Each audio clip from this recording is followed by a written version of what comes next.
You search for how to buy shares of B+S Banksysteme AG.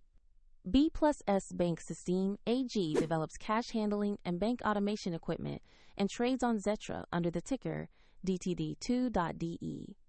This video is educational and not financial advice. To buy shares, you need a broker account.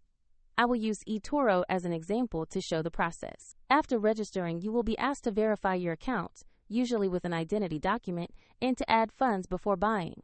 Use the platform search bar and enter the ticker DTD2.DE to find the listing.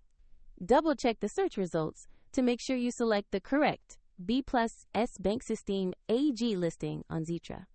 On the asset page, review the company summary and the price chart to confirm this is the right stock. Verify the exchange and ticker match Xetra and DTD2.DE before proceeding. To place an order, choose the invest amount.